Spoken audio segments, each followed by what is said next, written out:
Ladies and gentlemen, welcome back to the analysis of YOLENO TV. I hope you're well from whenever you're watching this channel.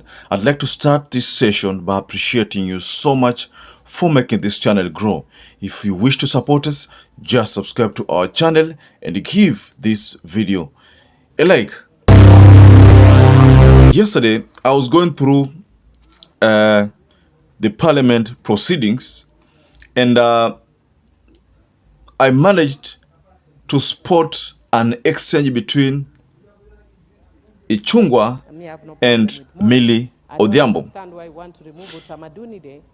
In that exchange, the debate was all about the statute law or the statute miscellaneous amendment law that had several clauses in it. One of the clauses was the Sexual Offences Act. There is the Trustees Perpetual Act. Then there is the Utamaduni Day, which was supposed to be removed. And then the reason why this exchange between Ichungwa and Millie Odhiambo escalated was because of a Traffic Amendment Act. That is what made Millie Odhiambo go out guns blazing on Kimani Ichungwa. I have no problem with Moi.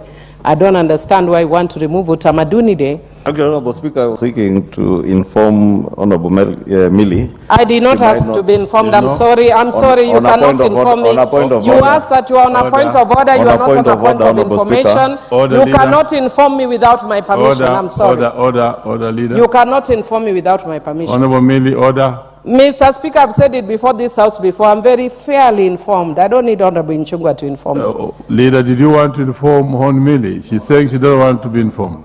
And in that amendment, there is a fine that has always been a fine of 200. That is, if you remove any sticker for a car or a notice for a car, it has always been 200. So Ichungwa's amendment sought to raise this to 200,000, from 200 shillings to 200,000 Kenya shillings, and then from 500 shillings to 500,000 Kenya shillings. So this is what caused the whole drama in Parliament, and it made Millie Odhiambo say the following words. So I would want to encourage Honorable Ichungwa, the next time you want to inform me at my intellectual capabilities. Don't inform me over mundane things like that, because those are things that I just raise in passing.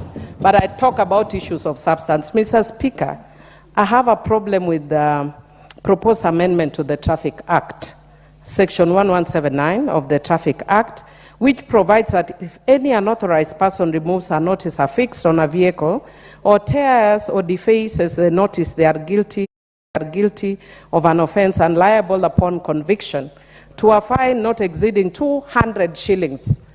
I would want, with your permission, to say it in Kiswahili, shilingi 200. And with your permission, I can say it in Kijaluo, Seling Meareo. Order, Millie. I sought your permission, Mr. Speaker. I never gave you any permission to go I do apologize then. Proceed, Millie. And Mr. Speaker, the reason why I'm saying that is that this amendment seeks to move that fine from 200 Kenya shillings to 200,000 Kenya shillings, and a fine of 500 Kenya shillings to 500,000 Kenya shillings. And I am actually sad that I was not here when Honorable Ichungwa was moving the tax policy. And your tax policy must be anchored on what you promised, which was, what are these people you are calling, what were they called? Hustlers. Which else are you going to fine for removing a notice off a car? 500,000 Kenya shillings. Are you living in utopia? Leader, are you living in mass? Order. Are you crazy? Are you mad? Are you mental? Order, Do you need Millie. a mental checkup? You are taking Kenyans Millie, crazy. Order. I'll still give you your time. This is the sweetness of debate. What's your point of order, Leader? Honorable Speaker, is a member really in order? And you've had the kind of unpalatables she is spewing, or asking whether people are crazy, whether they are sick. Honorable Speaker, But more importantly, we are debating the Statute Miscellaneous Amendment Bill. And we concluded debate on the... And as a result, Ichungwa found himself on the receiving end. If you were very careful on the words from Kimani, from Millie Odhiambo, then utapata kwamba sometimes it's good to be following this parliament proceedings. At least you get to understand some of these things. Millie Odhiambo asked Ichungwa a very simple question. How would you get to tax someone you call a hustler who has always been charged 200 for maybe an offense of that sort? How do you multiply the current fine by 1,000 to make it 200,000? Are you mad? That is what Millie Odhiambo asked Ichungwa, whether Ichungwa is mad or whether he lives in utopia. I would want, with your permission, to say it in Kiswahili, shilingi 200. And with your permission, I can say it in Kijaluo, siling 100. Order, Millie. I sought your permission, Mr. Speaker. I never gave you any permission to go mad. I do apologize then. Proceed, Millie. And Mr. Speaker, the reason why I'm saying that is that this amendment seeks to move that fine from 200 Kenya shillings to 200,000 Kenya shillings. And a fine of 500 Kenya shillings to 500,000 Kenya shillings. And I am actually sad. Which else are you going to fine for removing a notice of a car? 500,000 Kenya shillings. Are you living in utopia? Leader, are you living in mass? Are you crazy? Are you mad? Are you mental? Do you need a mental checkup? You are taking Kenyans crazy. Order. So that is what sijui kama ulifuatizia hiyo kitu vizuri.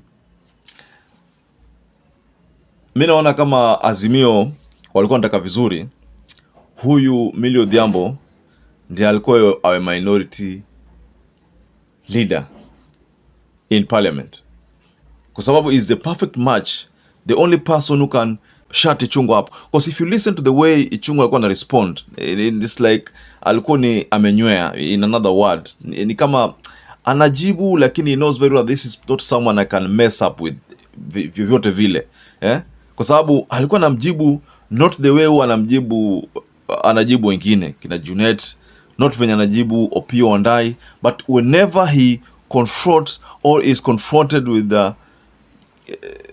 Millie Odhiambo, the debate is always turns in favor of Millie Odhiambo. You are very careful on that debate, utapata kwamba that is the case. And that's why Millie Odhiambo asked Ichungwa kama yeye ni mad, yeye ni crazy, ama yeye ni mgonjwa. I don't know whether you heard that part, you know. So just go below the comment section and tell us how do you think about this exchange between Millie Odhiambo and Kimani Ichungwa. Just go below the comment section and tell us about that. Now, to those who are not subscribed to this channel, I'd like to kindly request you to subscribe to this channel. Give this video a like and don't forget to hit the notification bell. It's so important so that every time we upload any video, you will always become the first person to get notified. Now, until you catch up again, please stay safe and stay blessed.